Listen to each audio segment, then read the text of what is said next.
So the work continues on the restoration of not one, but two of these Cox Chaparral 2D slot cars from the 60s. So I really didn't want to paint these, but I'm glad I did. Now that I did it, I really wanted to keep them in the sort of as molted white plastic that they come in. But I did paint them. I painted them with this Tamiya paint. And I know people are really leery or they've had bad experience.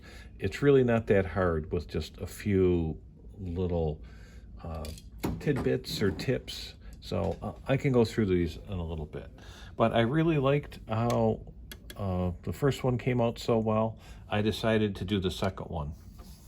Now, the second one was really a rescue. You could almost say that the body was ruined because someone had put some sort of glue adhesive and just sort of smeared it all around the front half of the car and the back half of the car. And that didn't come off too easy. I sort of had to scrape it off, sand it off, polish it to make it look nice. And I spent enough time on that body, sanding it, that I noticed a lot of imperfections, little teeny ones. And that's okay. Car guys would call that a driver.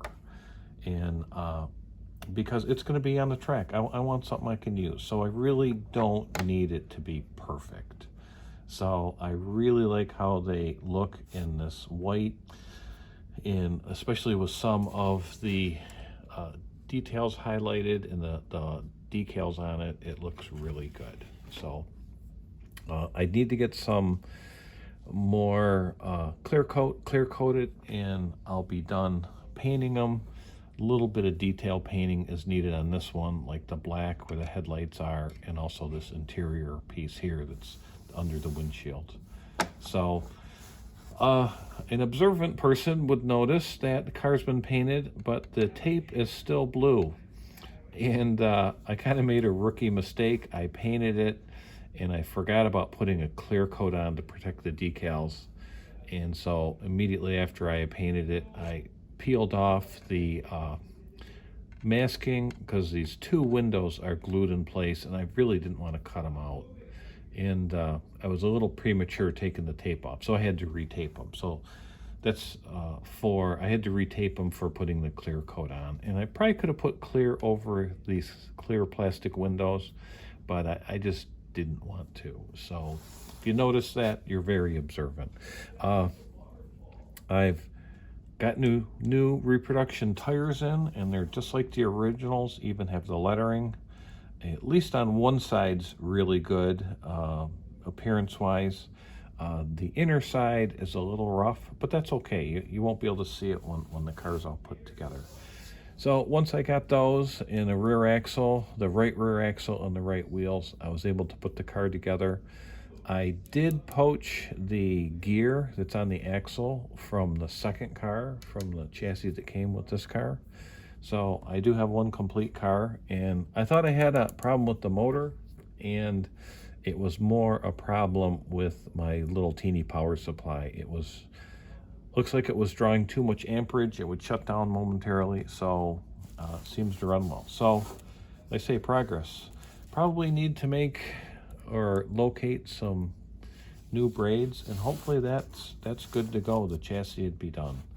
So I need to find a second driver, and I need to inventory all the little bits I need, especially the clear pieces for the glass. I'll probably be buying reproduction pieces for both cars for that. So that's kind of the status where we're at. And I really didn't want to paint these cars, but I'm really glad I did. I wanted to talk about painting these bodies. Now, I didn't want to paint them. I would have hoped they'd looked good enough, sort of in their natural color that they were molded in. But I'm really glad I painted them. They really look a lot better. And especially this one, I'm calling it my second one, because that body was really in bad shape. It had adhesive smeared all over it. It was really discolored. And, it's kind of a big rescue. And it'll be a really cool slot car. Now, it won't be perfect, but the paint on it really helps it look good. And what I really wanted to talk about is, I know there's people that are really leery of painting. The whole idea, it just gives them a sense of dread. And it's really not that hard. Like I say, I'm not a master modeler. There's probably some better tutorials, but there's just a few things that I do when I paint something like this. And also, the few models and stuff that I painted, I've learned the skills when some of the old real cars I've done, like say some of the stuff in the interior, I've repainted that and it comes out really well. So one of the first things I do, especially, I know I'm going to be doing 2 cars, is I use a new paint. I get a new can of paint. Probably one of the most important things is I have a new clean nozzle, at least when I start. You can see the white on this one. It's mostly empty right now.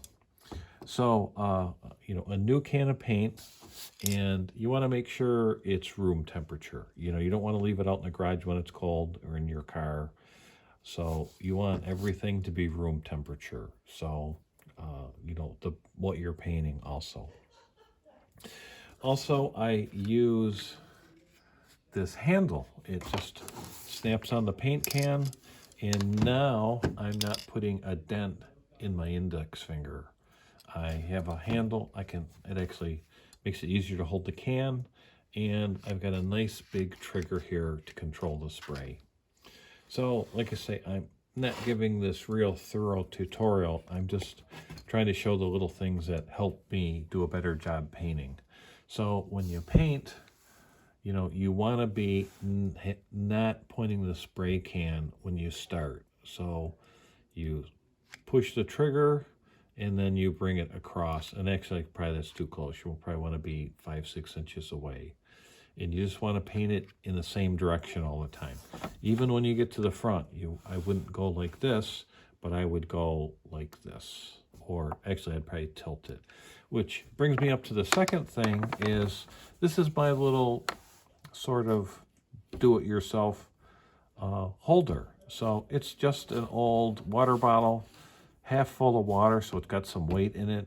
I just tape the body to the cap, and it holds it pretty securely. I can tilt it over and spray the whole thing thoroughly, and then when I'm done, I can set it down and let it dry.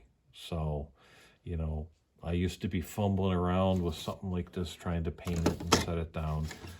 Having a good holder for things is half of the battle.